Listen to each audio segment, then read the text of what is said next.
प्रभु यीशु मसीह के मधुर और मीठे नाम से आप सभी को जय मसीह की। आज परमेश्वर के वचन में आप सभी का स्वागत है। परमेश्वर पिता आज अपने वचनों के द्वारा आप सभी को बहुत आयत से आशीष को दें। पिता परमेश्वर आज अपने वचनों के द्वारा आपसे बोले और बातचीत करें। जब हम मरकुस उसका 15वां अध्याय को अध्ययन कर रहे हैं और मैंने कल के दिन उस अध्याय को थोड़ी देर के लिए मैंने किसी कारणवश विराम दिया था, परंतु आज हम फिर से मरकुस 15वां अध्याय और उसके हम आगे 16 से लेकर के हम 24 तक देखेंगे। और जब हम इस अध्याय को अध्ययन कर रहे हैं, हम यीशु की यहाँ मृत्यु को देखते हैं, यीशु के दंड की सजा को देखते हैं, यीशु किस प्रकार से प्रताड़ित किया गया इसको देखते हैं। और जब हम इस अध्याय को जब हम देख रहे हैं और उसके 16 से जब हम देख रहे हैं तो सैनिकों ने उसे किले के भीतर के आंगन में ले गए जो प्रीटोरियम कहलाता है और सारी पलटन को बुला लाए। और ये पूरे पलटन आ करके क्या कर रहे हैं, यीशु को बैजनी वस्त्र पहनाए, कांटों का मुकुट को गुथ कर उसके सिर पर रखा और यह कहकर उसको नमस्कार करने लगे, हे यहूदियों के राजा नमस्कार। क्या ये बहुत महत्वपूर्ण था ये करना, क्योंकि यीशु मसीह को तो क्रूस की सजा मिल गई, उसे कोड़े लगा करके भी उसको छोड़ा जा सकता था, परंतु ऐसा नहीं था। लोग उसको तमाशा बना रहे हैं, लोग उसको ठट्टे में उड़ा रहे हैं, लोग उसको अपमानित कर रहे हैं। क्यों कर मेरे प्रियो, ताकि हम जान सकें कि यीशु मसीह ने हमारी हर लज्जा को, हमारे जीवन की हर ठट्टा को, हर अवहेलना को, हर निरादर को, हर तिरस्कार को, हर बुराई को उसने हमारे लिए सहा। मेरे प्रियो, उसने ना सिर्फ हमारे कोड़े की मार सही, परंतु इन प्रताड़नाओं से भी होकर गुजरा। और इसलिए तो उसका वचन कहता है, मेरे प्रियो, परमेश्वर का वचन हमें बताता है वो हमारे अपराधों के लिए कुछ लागे, हमारे शांति के लिए उस पर ताड़ना पड़ी। मेरे प्रियो, वो प्रताड़ित किया गया, वो उन प्रताड़नाओं से होकर गुजरा ताकि हम उस शांति को पा सके। जब आप लज्जा, आप ठट्टा, आप अपमान से, जब निरादर से, जब आपको लोग तुच्छ जाने, जब आपको लोग नीचा करे, तब जाने कि यीशु मसीह ने आपके लिए क्या किया। मेरे प्रियो, और जब हम इस अध्याय को अध्ययन करते हैं तो इस प्रकार से यीशु मसीह को बैंजनी कपड़ा जो राजसी वस्त्र है और मुकुट को पहनाया जो कांटों का मुकुट है। मेरे प्रियो, हमारी हर सोच, हमारे हर विचार के ऊपर ये एक प्रहार है। मेरे प्रियो, जब शैतान हमारे जीवन में कई विचारों के प्रहार को लेकर आता है, कई प्रकार की बातों को लेकर आता है हमारे जीवन में, परंतु यीशु ने हमारे मन के हर एक भेद को जानने वाला प्रभु हमारे लिए, हमारे विचारों की शुद्धता के लिए, हमारे विचारों में छुटकारे के लिए यीशु ने कांटों का मुकुट को धारण किया।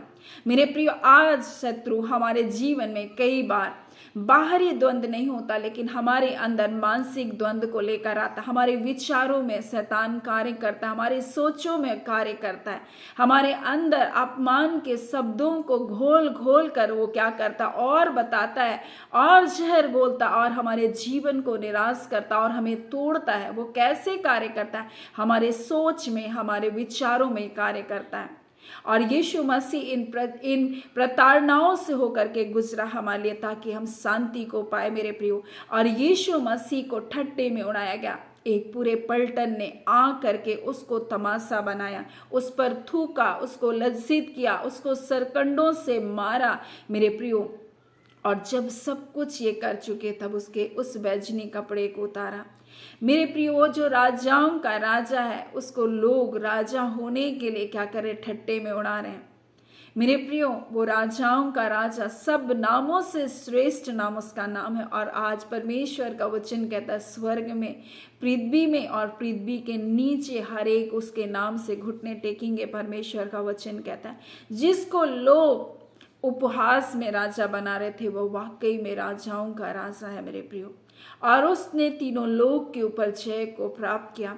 वो चाहता तो बच सकता था, वो उसके पास कई मौके थे, वो चाहता तो पिलातुस को जवाब नहीं दे सकता था, वो चाहता तो वहाँ पर हम महासभा में जहाँ पर शास्त्री पुण्य लोग थे वहाँ पर वो कोई जवाब नहीं देता, वो उनके कोई सवाल का कोई जवाब नहीं देता, उसको फंसा नहीं सकते थे अगर यीशु मसीह नहीं मुंह को खोलता।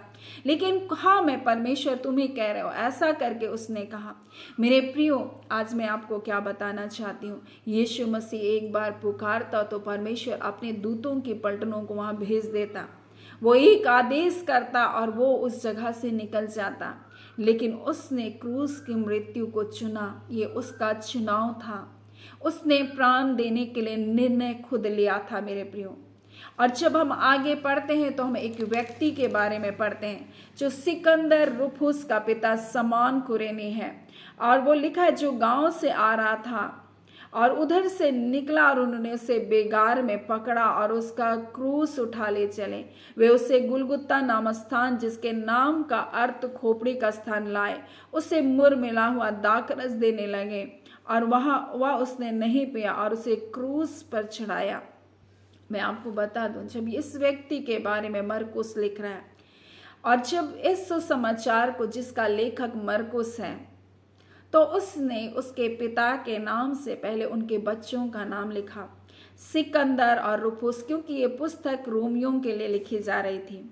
ये रोमियों के लिए लिखी जा रही थी। इसका उद्देश्य था रोमी जाने कि जिस व्यक्ति शमौन कुरेनी को तुमने बेगार में जबरदस्ती क्रूस पर लादा, उसी के बच्चे आज प्रभु की सेवा कर रहे हैं।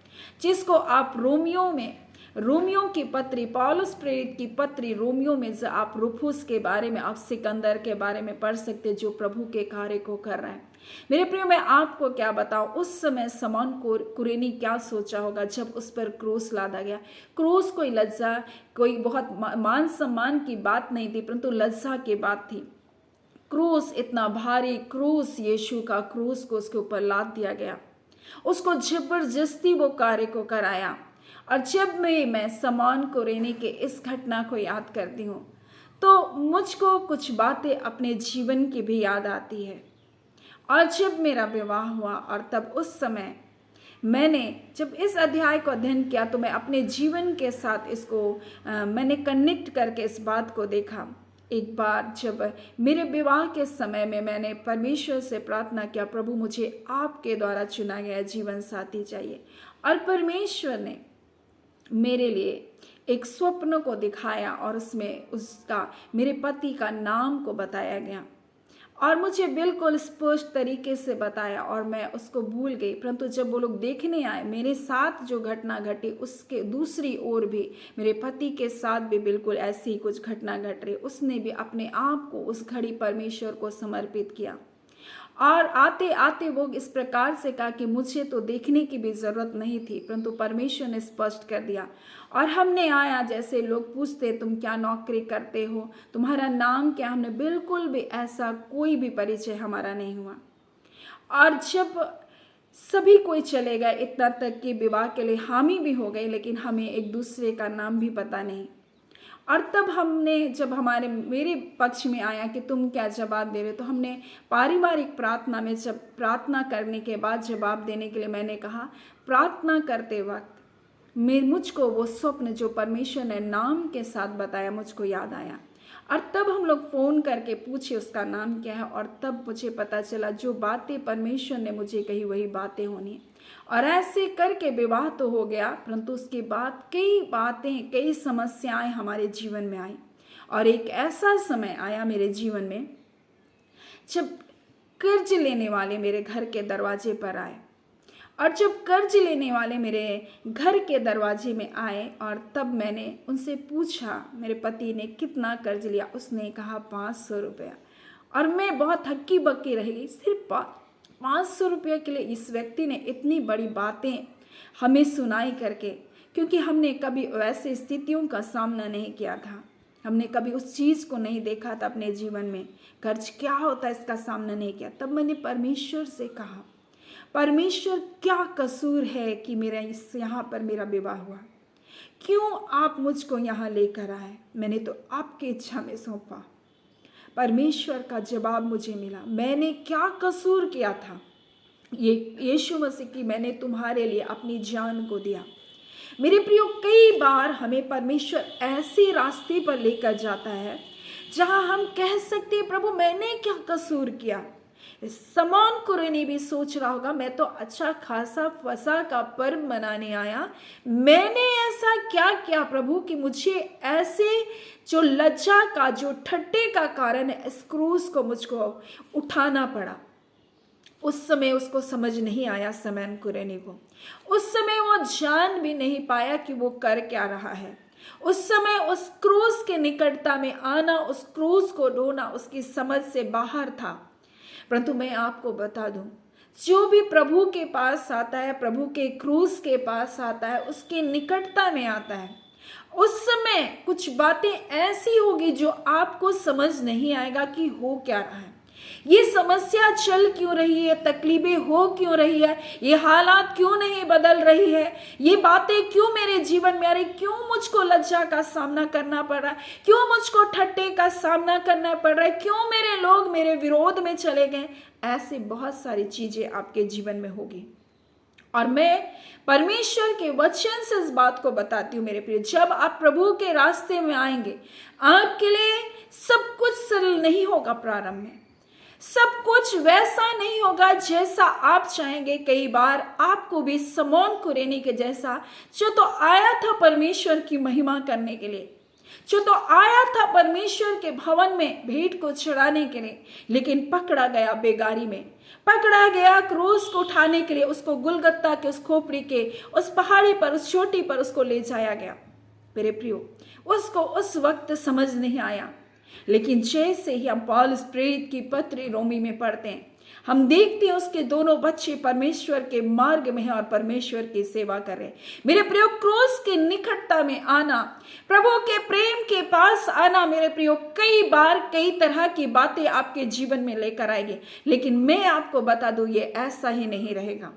परंतु जिस परमेश्वर ने आपको बुलाया, मैंने आपको बताया था, परमेश्वर जिसने आपको चुना, जिसने आपको बुलाया है, जिसने आपको धर्मी ठहराया, वो आपको महिमा भी देगा। वो आपके जीवन को वैसा कभी भी नहीं रखेगा, बशर्ते आप हर हालात में प्रभु के साथ बने रहें, आप उसका इनकार ना करें, आप उसके से दूर ना जाएं। मेरे प्रियो, परमेश्वर का वचन इस प्रकार से कहता है, अगर हम उसका इनकार कर देंगे, वो भी हमारा इनकार करेगा। मेरे प्रियो, कई बार कई बातों में हम इन सिपाहियों के जैसा बिना जाने हम ठट्टे में उड़ाते हैं प्रभु का, हम उसका अपमान करते हैं, हम उसको क्या करते हैं, मजाक में उड़ाते हैं उसकी क्रूस की कथा को। लेकिन परमेश्वर का वचन कहता है, क्रूस की कथा नाश होने वालों के लिए एक मूर्खता है, परंतु हम उद्धार पाने वालों के लिए वो सामर्थ है। और जितने लोग प्रभु के क्रूस के पास आए, उसके क्रोस के उस यातनाओं पर अपने मन को लगाए, जितने लोग देखे इस बात को कि यीशु ने मेरे लिए क्या किया, उसने मेरी शांति के लिए ताड़ना को सहा मेरे प्रियो, और आज आपके लिए उसने इस वचन को दिया, वो आपकी शांति का कारण होगा, आज आपके जीवन में वो छुटकारे का कारण होगा, वो आपके जीवन में वो क्रूस भलाई को लेकर आएगा। मेरे प्रियो, ये क्रूस मजाक नहीं है, यीशु का दुख मजाक नहीं है मेरे प्रिय, ये कोई कहानी, कोई किस्सा नहीं है, ये वास्तविकता है कि स्वर्ग का परमेश्वर हमारे इस पृथ्वी पर आया, उसने हमारे लिए दुख उठाया, जो राजाओं का राजा है, जिसको बैजनी वस्त्र पहना रहे। मेरे प्रियो, जो स्वर्गों के स्वर्ग में नहीं समाता, वो आपके लिए इस संसार में आकर ठट्ठा, लज्जा, अपमान, पीड़ा, दर्द, हर चीज को उसने सह लिया मेरे प्रियो। और कई बार प्रभु हमारे एक आत्मा को बचाने के लिए हमें उस रास्ते पर लेकर जाता है मेरे प्रियो, एक जीवन को बचाने के लिए प्रभु हमें उस रास्ते पर लेकर चलता है मेरे प्रियो। कई बार हम प्रभु की योजना को नहीं समझ सकते, कई बार हम उसकी उन कार्य को नहीं समझ सकते, लेकिन मेरे प्रियो, प्रभु के मार्ग में चलना, उसकी इच्छा के आगे अपने आप को समर्पण कर देना, परमेश्वर आपके जीवन को उस जगह से अलग स्तर पर ले जाएगा।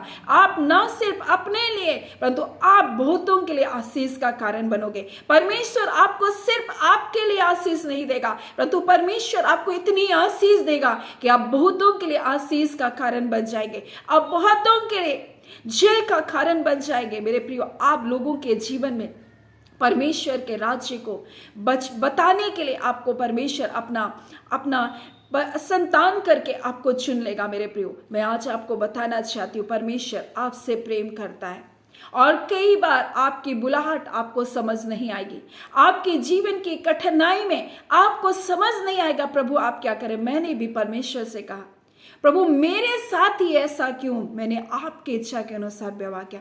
मैंने आपसे कहा था मुझे यहाँ क्यों लाए हैं प्रभु?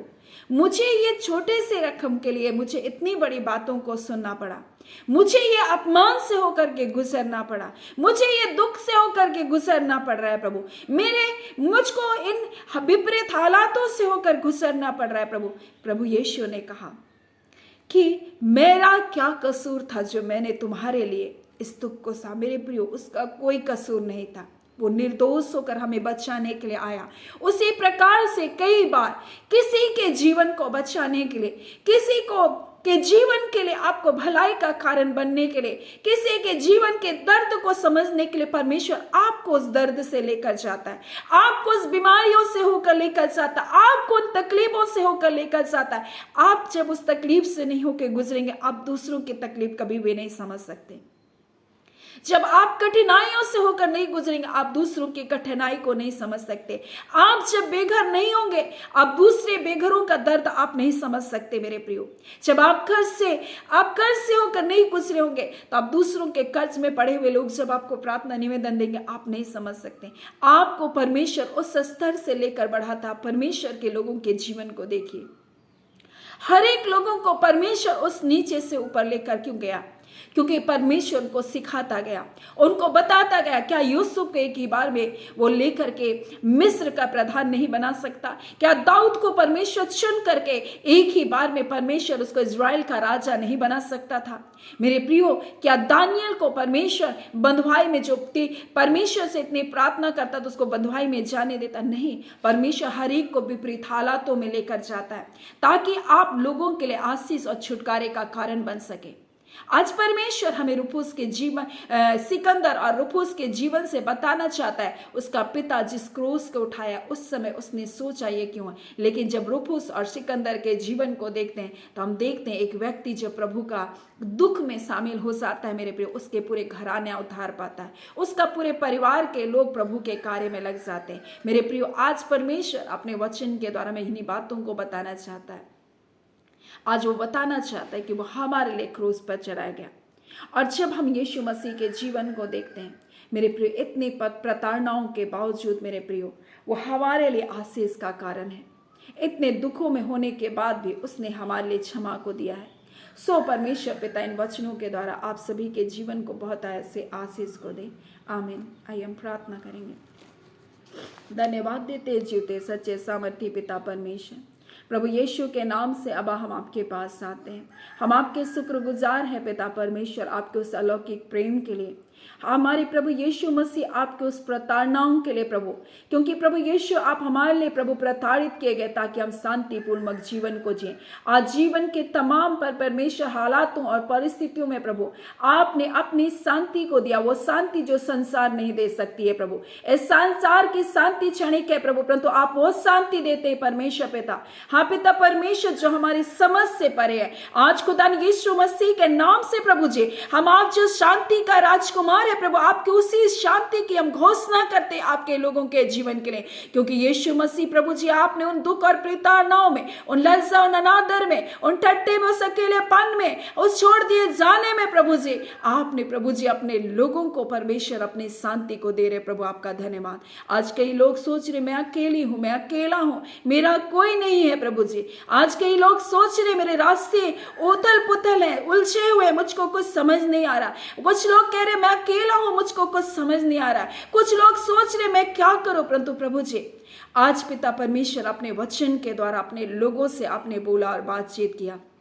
दावन परमेश्वर, हाँ पिता, कई बार आपके राज्य में आना मनुष्य को समझ ना आए प्रभु जी ये बातें क्यों कर हो रही है, परंतु प्रभु आपका वचन कहता अंततः मैं तुम्हारी आशा को पूरा करूंगा। निश्चय करके प्रभु आप जिन रास्तों पर लेकर जा रहे प्रभु वो उनके लिए भलाई को ही उत्पन्न करेगा। आपका धन्यवाद मेरे खुदान परमेश्वर। बीमारी के ऊपर आपने जय को पाया। आज बीमारी आपके बच्चों के जीवन का भाग नहीं है। यीशु के नाम से इन बीमारी की आत्माओं को हम इसी घड़ी निकलने का आदेश करते। तुम निकलो, छोड़ो और जाओ, तुम्हारा कोई अधिकार नहीं। हर एक प्रकार की दर्द और पीड़ा की आत्मा तुम निकलो, छोड़ो जाओ। हर प्रकार के अंधकार की शक्तियां यीशु के नाम से हम तुम्हें आदेश करते हैं, इनके घरों को छोड़कर निकल जाओ। इसी घड़ी हर प्रकार की गरीबी की आत्मा को हम डांटते हैं, इसी घड़ी हम खर्च की आत्मा को डांटते हैं, इसी घड़ी यीशु के नाम से तुम निकलो। यीशु मसीह में शिखूरियाबा, आपने हमारे लिए प्रभु जी हर कर्ज को, हर श्राप को मिटा दिया प्रभु, आपका धन्यवाद। आज कोई श्राप, कोई कर्ज इनके जीवन का भाग नहीं है प्रभु। आज हर एक बंधन यीशु के नाम से टूटने पाए। खुदा परमेश्वर पिता, आपके वचन में जय और छुटकारा है प्रभु। हाँ पिता परमेश्वर, क्योंकि आपके वचन में लिखा है प्रभु, तुम उधार दोगे परंतु तुमको उधार लेना नहीं पड़ेगा। खुदान परमेश्वर, ये बहुतेरी जातियों को उधार देने वाले बनेंगे। हाँ पिता परमेश्वर, परंतु ये उधार लेंगे नहीं प्रभु। तेरे बच्चे किसी के कर्जदार नहीं हो सकते प्रभु। आपने तमाम कर्ज को प्रभु जी अपने बच्चों को उठा लिया। हर श्राप के बंधन तोड़े जा चुके हैं प्रभु जी। यीशु, आपने क्रूस पर मूल्य को चुका दिया है प्रभु जी। आप बीमारियां, अब निराशाएं, हाँ पिता, अब रोग प्रभु जी, अब प्रभु जी कोई भी प्रकार की परमेश्वर प्रभु उनके जीवन में पर पिता बंधन कार्य नहीं कर सकते, क्योंकि यीशु आपने मूल्य को चुकाया। आपका धन्यवाद पिता, यीशु के नाम से प्रभु इसी घड़ी आपके प्रियजनों के हर एक बंधन तोड़े गए हैं प्रभु। आपका धन्यवाद। बड़ी जय छुटकारा को आपने दे दिया। पवित्र आत्मा आप एक एक के जीवन में इसी घड़ी कार्य करे। एक एक के हृदय के बोझों के बंधन इसी घड़ी टूट रहे, उनके हृदय से एक बोझ उठाया जा रहा है। इसी घड़ी आपकी शांति उनके हृदय को भर रही है। इसी घड़ी उस प्रकार के डिप्रेशन की आत्मा उन्हें छोड़कर जा रही है प्रभु। इसी घड़ी प्रभु आपके लोगों के मनों में अद्भुत शांति को प्रभु आप स्थापित करें प्रभु। आपका धन्यवाद। धन्यवाद पिता। हर प्रकार के बेचैनी, घबराहट, हाँ पिता परमेश्वर प्रभु जी, ये सारी चीजें अभी इसी घड़ी प्रभु जी आपके लोगों के जीवन से निकल बाहर हो रही हैं। धन्यवाद पिता। आप अपने लोगों के लिए प्रभु जय छुटकारा को दिए हैं। आपने अपने बेटे यीशु मसीह के द्वारा प्रभु अपने लोगों के लिए उद्धार को दिया है प्रभु। आपका धन्यवाद। सारी आदर महिमा आपको देते। एक एक व्यूवर्स को हम ब्लेस करते, अपने पवित्र लहू में ढांपे, अपने सुरक्षा व हाथ में के नीचे अपने लोगों को, जीवन को रखे रहे। धन्यवाद पिता, आपको सारी आदर महिमा देते। धन्यवाद प्रभु यीशु। पवित्र आत्मा पिता, प्रार्थना यीशु के नाम से हम मांगते हैं पिता, दया सुने, अनुग्रह से ग्रहण कर लीजिएगा। आमीन। परमेश्वर पिता आप सभी को बहुत ऐसे आशीष को दे। आमीन।